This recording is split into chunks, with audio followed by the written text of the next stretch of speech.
Puka Nacua, a guy I was oblivious to, and when dynasty football drafts were going on, I heard something about him on Twitter or something, and I pulled up his highlight reel, and I was like, holy shit, this Mormon can play ball. Puka Nacua. Now with the Cooper Kupp injury, I'm like, so glad I found out about Puka, because I was just taking him at a value all offseason.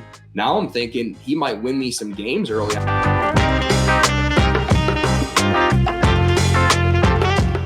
Oh, hello and welcome to What Are We Talking About with Jamie Jakes. I am him. We got a cat in the room. It is September and it is Wednesday, which means we are one day away from when I am recording to the start of the NFL season. And today I am here to talk to all of you about my fantasy football exposure and best ball drafts, 12-person best ball drafts that I have done throughout this whole offseason. I'm going to tell you how I think I did, if I did well, if I did poorly, if I'm worried about certain athletes. So you can learn, just if you're interested, first of all, or you can take this and take it to your other league mates and think, hey, this person is feeling this way about this player that he has, and maybe I like that player. For example, Kendre Miller, I think I have way too much exposure on. And you can go and trade for that player, or you can think to yourself, this player, Jamie likes this player a lot. I don't have much exposure on him. Maybe I can go trade for that guy. So let's get right into it. And we are going to start with the quarterback position, just going through my whole situation with the quarterbacks this year in fantasy football. Best ball drafts right here. Okay, so you can see my number one exposure, Mr. Jordan Love of the Green Bay Packers. My take on him, I have 31% invested in him through 140 drafts. Jordan Love, he looked a lot more athletic in preseason than I thought he would, so I think we're going to get a lot of rushing yards out of him that we weren't necessarily calculating in previously. And I just think if you train under Aaron Rodgers, call me crazy, maybe it'll make you a better quarterback. I don't know. I think he's in the perfect position with a great team. Granted, he does have some injury concerns that we just heard about today with Christian Watson. We already know about Romeo Doubs, sort of, but now we're super concerned. Maybe he's going to be thrown to Luke Musgrave and Jaden Reed, the rookies, in this first game of the NFL season. But we'll see. I think season-long Jordan Love is a great pick, and it's just like such a great value where you're getting him. He's kind of like the last player that I really like who is still available in most of these drafts. So I snatch him up whenever I can, almost a third of the time. Number two, controversial character, and that's why you're getting us a discount on him, Deshaun Watson, the Cleveland Browns. If you really look on paper how talented that offensive line is, how talented that running back room is, how talented the tight ends are on that team, David Njoku, and how amazing the wide receiver room is with the renewed and new and improved Amari Cooper, Elijah Moore, who we're expecting to have a great season. Already had Donovan Peoples-Jones over there, and a talented rookie in Cedric Tillman who could develop into something later on this season. Who knows? Deshaun Watson, also mobile, ran a lot in the preseason, which is really encouraging for fantasy football. Maybe not so encouraging if you're a Cleveland Browns fan, but hey, we're here for points. That's what this podcast is about. Deshaun Watson, 27%. I feel really great about all three of these guys that I have to start the season. Geno Smith, 19%. I just think we saw it last year, and all that offense has done has gotten better. So that's why I love Geno Smith, taking him where he's at. I'm not concerned about age at all. Tua Tagovailoa, I did a episode on this in my bold predictions. My bold predictions for Tua Tagovailoa is he will play 17 games this season, and he was arguably, when he was healthy, the best quarterback in the NFL last year at the time. And again, you're just getting a massive discount on him for those injury concerns. If he does play all those 17 games like I predicted, you're going to be happy. If I guaranteed you he's going to play 17 games, we have reason to believe that he trained in the offseason, learned how to fall, which in my professional opinion, I'm a chiropractor and I have an athletic training background, is going to be very beneficial for him actually learning how to fall. And we've already seen those mechanics in the preseason. I also did another video about that. You can check it out on my channel. Moving on down, Matt Stafford. So this is the first guy I'm like, kind of iffy on. Just mainly concerned about Cooper Kupp and his health And if Cooper Kupp's healthy, I love Matt Stafford at the exposure that I have him at 13%. And if I have no Cooper Kupp and just Van Jefferson and hopefully talented Puka Nacua, who knows, not feeling super great about Matt Stafford's overall production this year, because even with Cooper Kupp last year, his production was not great. Moving down to Jalen Hurts, a guy I love. He is the highest drafted of the top tiered quarterbacks that I have. He didn't play many fourth quarters last year, so I think he's got a lot higher ceiling. He also was injured last year, so of course we are hoping that he plays a whole 17 seasons. I think there's zero injury concern about Jalen Hurts because he squats a lot, that he's going to get injured late in the season, even though he has in the fantasy football playoffs the last 2 years. And there's a lot more concern with Tua. I think those need to be tempered accordingly. But if Jalen Hurts does play all 17 games this season and that defense can relax a little bit, not be quite so dominant, then I think we're going to have a great season out of Jalen Hurts. So he's my top guy. If he fell into like the early third round, I would take him a lot of the time. There was a section of that offseason where he was just always going mid-second round, and it was just like, I'd rather have somebody else at that mid-second round position than Jalen Hurts. So I ended up not going quarterback that early in draft. So that's why I don't have the other two. And that's why I only have 12% of Jalen Hurts, even though I love him a lot, especially if you can get him in like redraft leagues or dynasty, obviously. Such a young talent. Next on the list, Justin Herbert, a guy who I think can break into that top tier of 3 this year, and where you're getting him in drafts all off season. It's been a bit of discount. I'm a fan of Quentin Johnston. The wide receivers are healthy this year. And really, if those wide receivers stay healthy, if you have 2 of the 3 of their main guys, and Quentin Johnston looks like we're hoping he can look, I think the sky's the limit for Justin Herbert. Not as mobile of a quarterback. Like, he can be mobile if he wants to, but he doesn't really want to. So that is the one thing that keeps him from being in that upper tier. But hey, Patrick Mahomes did it with minimal running last year. So why not Justin Herbert this year? And if he does, you're going to win some fantasy football championships. So love that. And just getting down here, Brock Purdy, Daniel Jones, Baker Mayfield, just good value guys. Baker Mayfield, I started taking a lot in the last round when he won that starting position, especially if I had 2 quarterbacks that either had a conflicting bye. Like, I would take a lot of Deshaun and Herbert, and I think they both have week 5 buys. So I would add that week 5 game with Baker Mayfield, just a guy to throw in, and hopefully I can win that week instead of just throwing in the towel, which I don't love doing in best ball fantasy football. Aaron Rodgers, just his pace of play is really what concerns me. I think it'll be more of the same with the same offense with Nathaniel Hackett in New York. So I think his wide receivers will, especially Garrett Wilson, will be fantastic. Maybe not so much Aaron Rodgers for fantasy football, although you're getting a bit of a discount on him. So I did get a little bit of stake in Josh Allen, and all these guys are under 7%, so I'm not even going to talk about them.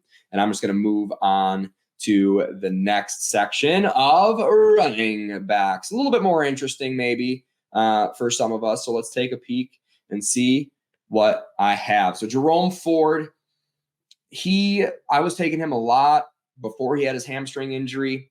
And then he had his hamstring injury. I was slightly concerned about it. Seems to be recovered right now. The Browns did take on Strong from the Patriots in a trade for like a third string tackle. If that gives you any indication of what the Patriots and what the Browns think of Strong, he is kind of like a depth piece in my opinion still. So I am pretty happy, although, cautiously happy with what I got here in Jerome Ford. I still think the team loves him. They used a premium draft pick on him, even though they didn't need him. They just love the guy out of college. And if I know anything about the Browns, they're going to stick to the guys they love out of college for way, way too long. So look to see Jerome Ford inherit a portion of that Kareem Hunt load over the last couple of years alongside Nick Chubb. Expecting Nick Chubb to get a lot more, and I think everybody is. That's why you can only get him in the first round of fantasy football drafts after, the first 2 weeks after the NFL draft. He was going like a little bit later, and you can grab him here and there, but he just shot right up the rankings, at least on this app and a lot of other platforms. Kendre Miller. Okay, so this is the first guy I'm like, way too much exposure on Kendre Miller. I have 29% in Jerome Ford. I have 28% exposure in Kendre Miller, and that just does not leave me feeling very good whatsoever. He has had 2 injuries this preseason. He has not performed. He has not performed. Kendrick Miller has not performed well at all in the preseason whatsoever. He's still averaging well under 2 yards a carry. Hasn't looked good on the ground. Is having really a lot of issues with vision, running into blocks and not finding the hole where he has room to go.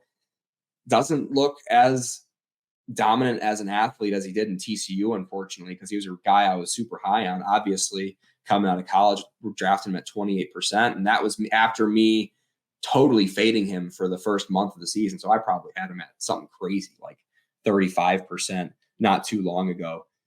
Injury concerns with this guy. He's already going to miss his opportunity in the first few weeks of the season. And then Alvin Kamara is going to come back, and he looked incredible.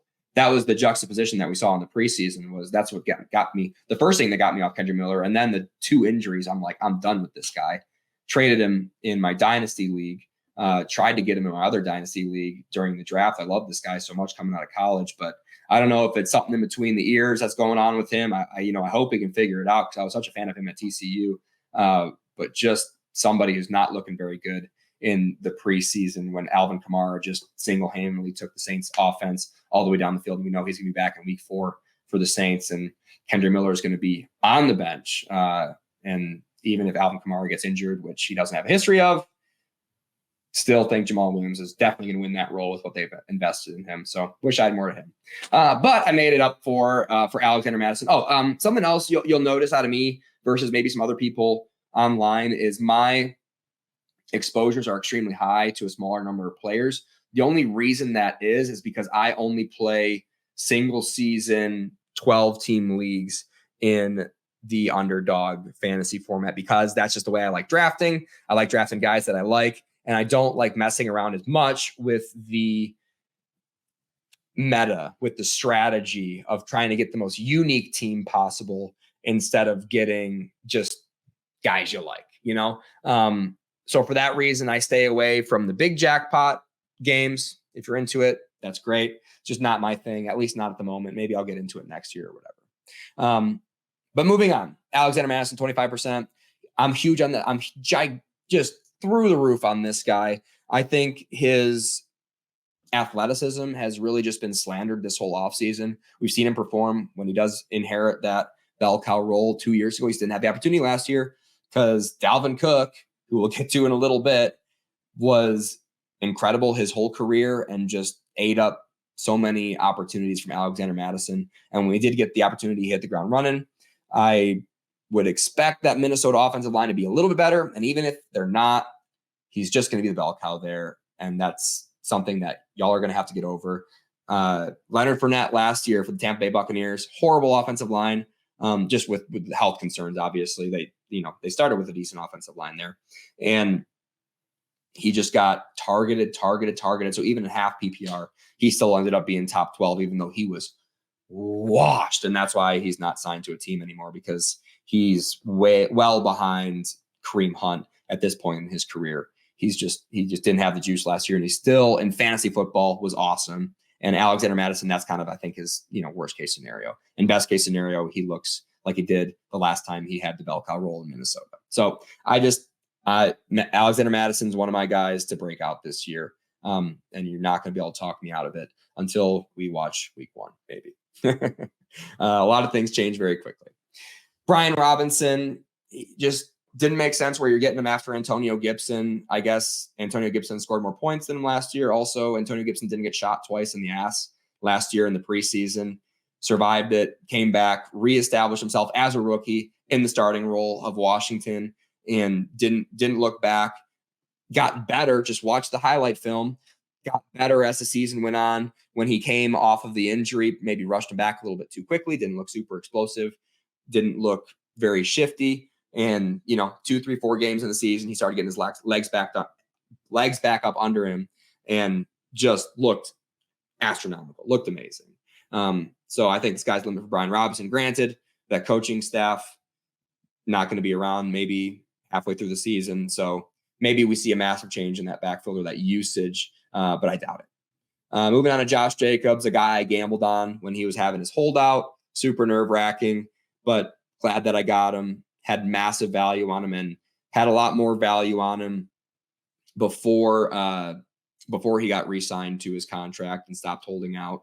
And he didn't really move up too high for me to keep taking him. So I just took him throughout the offseason, excited about Josh Jacobs and what he's going to be opposite of Devontae Adams the whole season, right?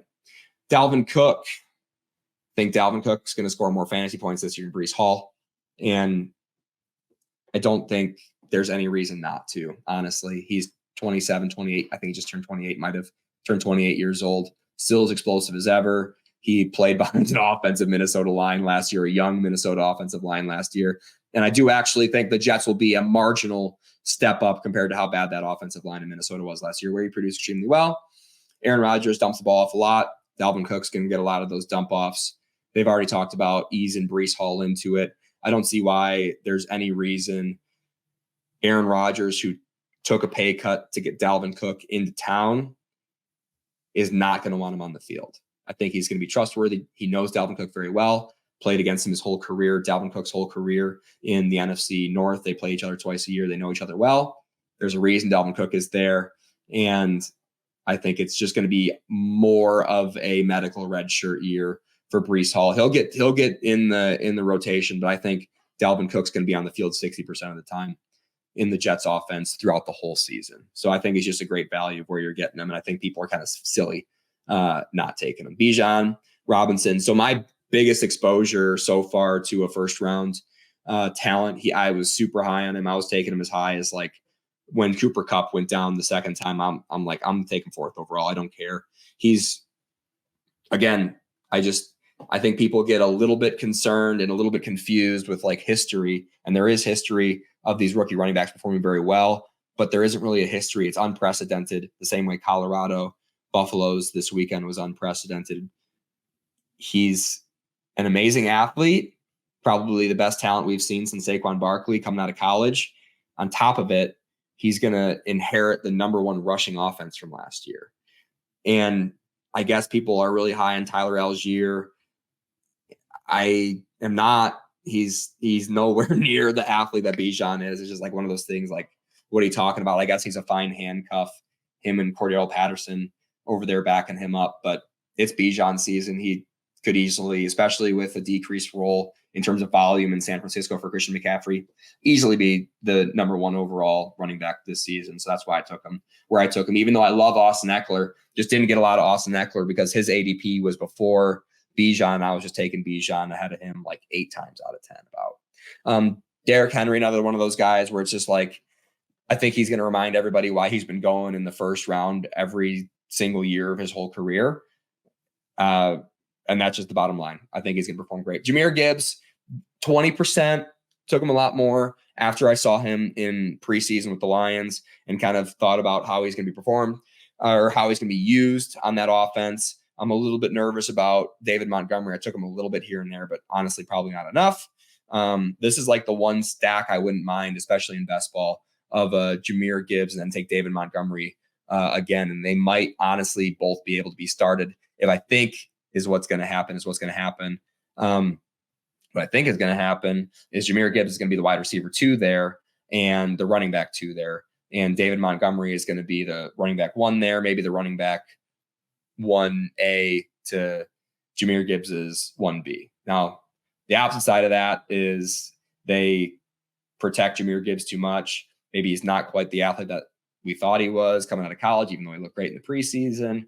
And maybe David Montgomery has a lot bigger role than a lot of us Jahmyr Gibbs backers was willing to admit.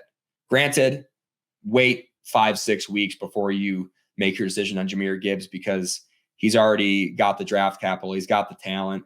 But I would expect David Montgomery to perform pretty well for the first 3 weeks of the season while Jahmyr Gibbs kind of learns that offense in Detroit. Rachaad White, another like just bell cow back that you can get super late in drafts. I was trying to take 4 starting running backs in every single draft and then just not worrying about the position for the rest of the time. And that's kind of how I rolled. I was semi-aggressive this year in getting running backs early through the first 6-7 rounds just because it was easy. And when getting starting running backs is easy, you get starting running backs. Going to be getting a lot of dump balls from Baker Mayfield, Rashad, what I love in this half PPR format. Jaylen Warren, he's a bit of a long shot, but he's a guy I think legitimately could win over the defense, or the offense rather, in Pittsburgh. I am not a big fan of Najee, obviously, with my lack of exposure to him. And I think Jaylen Warren is legit. I think Mike Tomlin's the best coach in the NFL. I think Mike Tomlin's going to put the best player out there for the most snaps. And I think Jaylen Warren is that player. Clyde Edwards-Helaire, a deep, dark sleeper I just started taking in the last round of every draft after I saw him take every snap with the Kansas City Chiefs offense, starting offense. When Patrick Mahomes was out there, Clyde was out there. They have a lot of draft capital in him. Patrick Mahomes brought him on board, basically recommended him. I think it could be the bell cow back, best case scenario, and you're getting him in the 18th round. So why the hell not? Worst case scenario, he's going to have a couple of games where he has 5 catches and a touchdown, and you're going to be able to get legitimate starts out of him. Granted, if he stays healthy, of course, that is a big asterisk with his career. But if he does stay healthy, even if he doesn't, where you're getting him in the 18th round, it's like, why not? Like he could fill into a flex spot for me multiple times, especially when bye weeks and injuries start rolling up on my fantasy football, my best ball teams. You can't. You have to account with that in the draft, and that's the only opportunity you have. So super excited about Clyde Edwards-Helaire. I think best case scenario is he looks for 17 games like he looked for the first 4 games of last season, like a top 10, top 5 running back in fantasy football, and he's just going to win you every single championship you got him in because you got him at the 18th round of a best ball draft. So an 18 rounder who I think can legitimately win you a league this year, if all goes well. And he has a stable floor too. A guy I mentioned earlier, Nick Chubb, he's going to have a bigger role this year. He's, flirted with being the number 1 running back every single year of his career in fantasy football and in real life. And I just think he's a guy that keeps on getting more explosive. A gym rat. I love gym rats, especially as running backs, because they're durable. I think that's what we're seeing out of Derrick Henry. I think that's what we're seeing out of Nick Chubb. I think that's what we're seeing out of Austin Eckler. And throughout their careers, those are guys who have been able to buck that like 26-year-old cliff because they're gym rats. And Nick Chubb is, still at the top of the mountain, in my opinion, maybe getting better. If you look at some of his old film compared to his new film, he just looks more explosive last year than he did the year before. Joe Mixon, a guy you're getting a massive discount on early on in the season. I was just betting that legal situation wasn't going to come to a head, at least not this year. If it does next year, I don't care. It's best ball. It's 1 year. It's redraft. Who cares? Roshan, AJ Dillon, Saquon Barkley, guys I'm just taking shots on. I like Saquon, just didn't, there's a lot of guys in that range that I liked a little bit more. I think I took a lot of Garrett Wilson there instead of Saquon, where he was going. Devon A-Chain, a little bit nervous. Was taking him a lot early on. Stopped taking him so much. Started taking him again recently with him being cleared with the shoulder injury. Ramondre Stevenson, this is a guy I was taking a ton in preseason, and then the Patriots started taking visits from running backs, and I was like, why is Bill looking for my dog has just joined me, so he's biting my hand. Why is Bill Belichick? You want to come up, buddy? You want to say hi to everybody? Come on. This is Mr. Boston. You want to say hi to everybody, Boston? Here, this is my dog. Look at him. Mwah. Look at him. He loves it. Anyways, getting back to Ramondre Stevenson, he was a guy I was loving preseason. Bill Belichick started asking people to come into town, and sure enough, Ezekiel Elliott came over there. So I kind of dodged a bullet there. Got a lot of early Ramondre. Granted, he was at a discount at the time too. I was kind of stopped drafting him when he kind of flew up the rankings. I think it'll be fine with the amount of exposure I have to Ramondre, barely over 8%, which is like, an average ADP if you just auto drafted everybody. Tank Bigsby, a guy I think can legitimately take over the backfield of Jacksonville. Again, there's just guys in that range who I liked a little bit more in terms of their opportunity this year. Maybe not next year. Tank Bigsby, a guy I really love in Dynasty. Go ahead and grab him in Dynasty. Christian McCaffrey, took him as much as I could, but was taking, honestly, Cooper Kupp ahead of him a lot, which would be my biggest worry in terms of exposure this year. Wish I took a lot more Christian McCaffrey than Cooper Kupp. As soon as Cooper Kupp got the first hamstring injury, however, I did start getting more and more of Christian McCaffrey. So that did bump my my exposure up a little bit, 9.3% for an early first round guy. Not a terrible exposure because you're not going to have as many opportunities. Basically, you're going to have 66% of your drafts, you're going to have zero opportunity to grab him. And in another portion of that, your number one first overall, you're taking Justin Jefferson, obviously. So Christian McCaffrey, not super upset where I'm getting him there. Got a little bit of Tyler Algier, handcuff for Bijan early on. I kind of stopped drafting him after early on. So, yep. And that's the rest of my running back position. Now we're getting into the fun stuff. Wide receiver position, the tight end position will be pretty short because I didn't draft that many number of guys. All right. So in almost half of the drafts I did this offseason, I took Rashid Shaheed. I know he's going to have a little bit of injury concerns coming in to the season, but I don't really care. Where you're getting him, it's so cheap. And when he did get opportunity last year, he was valuable even in best ball. Granted, probably he didn't get a lot of drafts. He didn't get drafted a lot in best ball last year in a lot of 12-team leagues. But I love Rashid Shaheed. He's a deep threat. He's going to have other distractions on that field, which he is not a volume guy, which is why you're getting him so low. And that's why he's so best for best ball, because you don't have to pick your shot on him. You can just start him and, or you can just let the season run. And by the end of the season, you'll have 7 games from Rashid Shaheed with a 7-yard touchdown catch. And you're just going to be happy that week because Rashid Shaheed won you the whole week at your wide receiver 2 position or whatever. There's a great value where you're getting Rashid Shaheed. So that's why I pretty much take him every single time he's available, unless I have a positional need elsewhere. Christian Kirk, he is the safest. I have 44% on Christian Kirk. He is the safest best ball and fantasy football pick, just where you're getting him in the draft. He's being drafted below where Zay Jones ended last year. And obviously he's better than Zay Jones. He's got Calvin Ridley, which I don't think is going to hurt his opportunities as much as a lot of people think. I don't have a lot of Calvin Ridley. I am a believer in his talent. I just think where we were drafting him this year, especially late in the season when we started seeing him in preseason, where we were drafting him this year is so close to his ceiling for a guy who hasn't played in 2 years, a guy I'm expecting to have a slow start. Why wouldn't he? And I think Christian Kirk is going to have a lot more games than people think, where he's going to be the wide receiver 1 in Jacksonville and Calvin Ridley is going to be the wide receiver 2. It's a lot more 1A, 1B than a lot of people I think are willing to admit. And I think the ceiling for Christian Kirk is that he's just, again, a top 12, top 13 wide receiver in fantasy football this year. No reason he's not. Already has the connection. We've already seen it. So why wouldn't they do it again? Just a super safe pick where you're getting him in a super good value ceiling-wise. Really high floor, really high ceiling guy. Puka Nacua, a guy I was oblivious to. And when dynasty football drafts were going on right after the NFL draft, I heard something about him on Twitter or something, and I pulled up his highlight reel, and I was like, holy shit, this Mormon can play ball. Puka Nacua.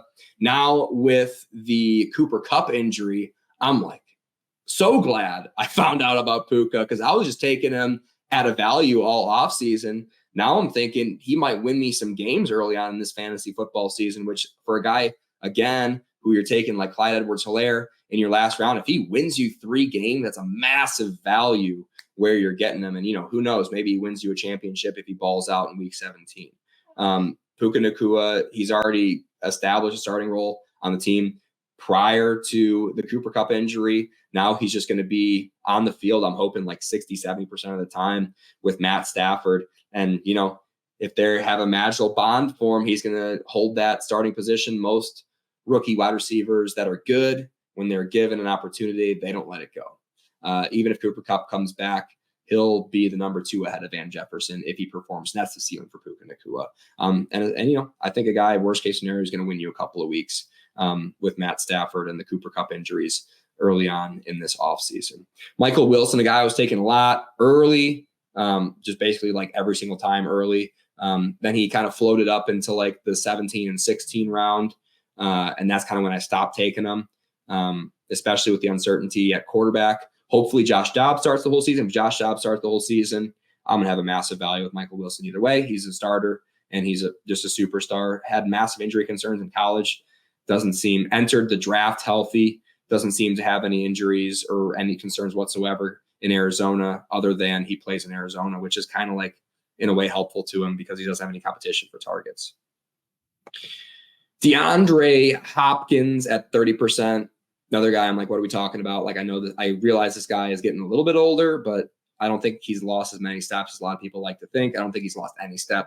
Really, I mean, maybe he's lost a half a step since his prime years, but going to be the number one target there. They've supported a fantasy football wide receiver there recently with basically the same exact organization with A.J. Brown. So why wouldn't DeAndre Hopkins be able to succeed? And just a good value, super high floor guy, super safe guy, in my opinion, going into this season. Romeo Doubs, Christian Watson right next to each other. Took him a ton. Hate it. Hate that they're both injured. Hate that they both have hamstrings. Hate that I didn't find out about Christian Watson's until today. Doesn't make me feel good about having 27, 26% for them. I definitely started taking a little bit more of the rookie out of Michigan State, Jaden Reed, a little bit later in the offseason, but I didn't get enough of them. In trouble there. Hopefully they both come back and I only miss a couple of weeks from them, or I'm going to lose a good portion of my fantasy football leagues from them only. Rashee Rice, a guy I was taking a lot early on, kind of faded off on him a little bit when I heard about he's going to be kind of incorporated into packages. It's fine. Was taking free shots at him. He kind of rose in ADP again, like up into like the 14, 15 round, I think. And it just didn't make sense for me to draft him anymore. So I drafted him a lot early at what's hopefully will be a good value. Not super excited about having 25% of Rashee Rice, though. I am, however, super pumped about having 25% of Van Jefferson from the LA Rams.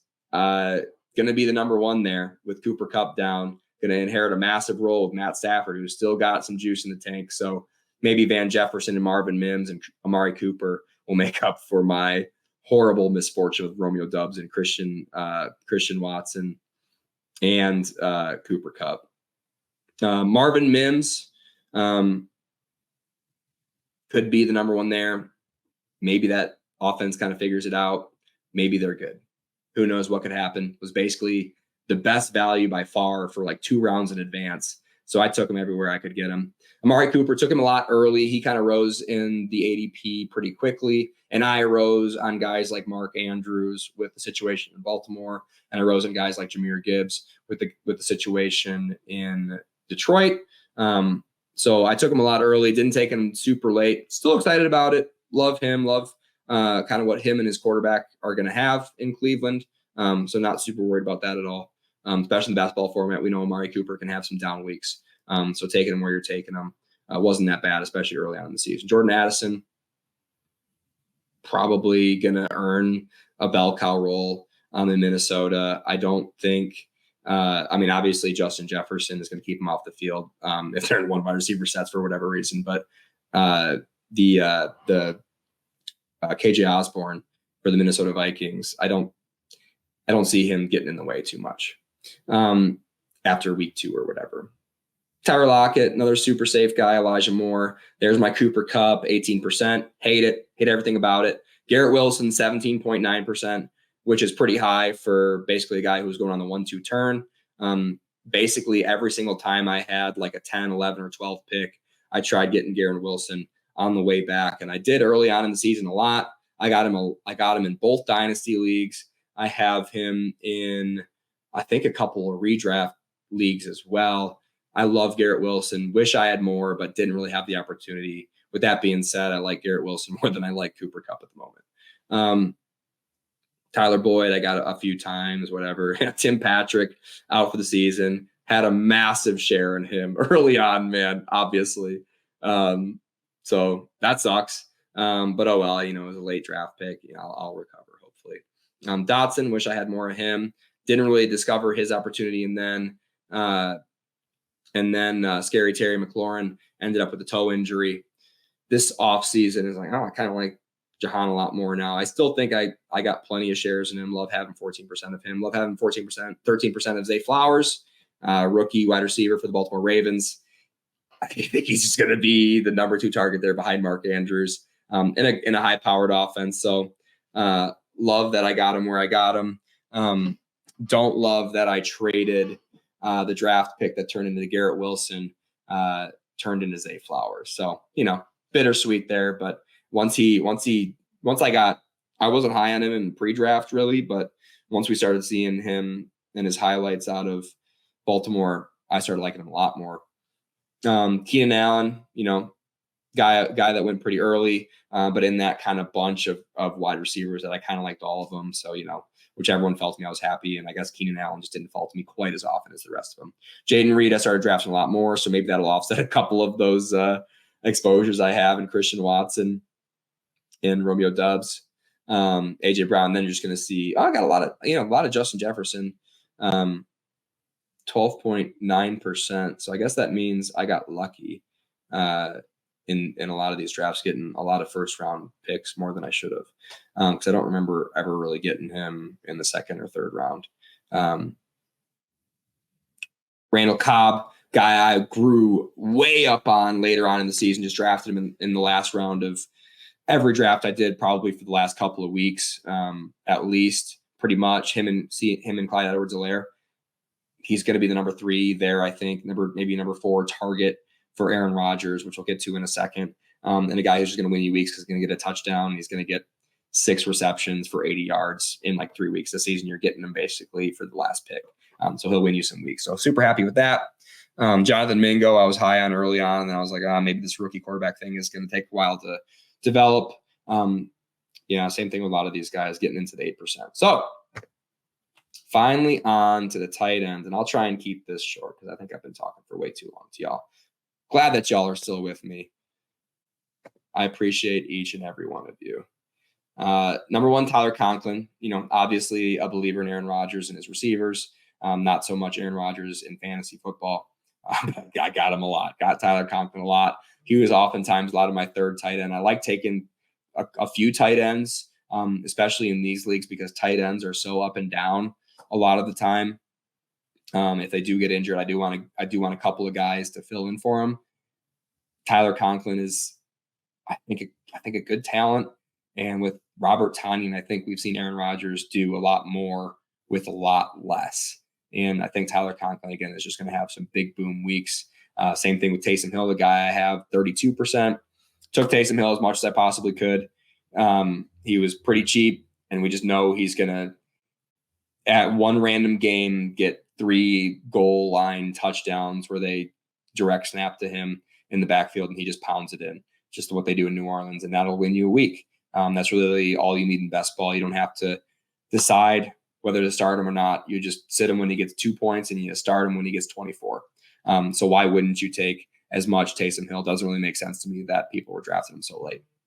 Dallas Goedert, he was a lot of the times when I was trying to get a top-tier tight end, and a lot of the other guys were kind of gone. I'm like, hey, I'm going to grab Dallas Goedert. So I ended up taking him a lot. He was kind of the last drop-off of the tier, him and David Njoku, of tight ends who I think have a higher ceiling than the rest of the guys that I think I'm probably going to show you higher up in this ADP.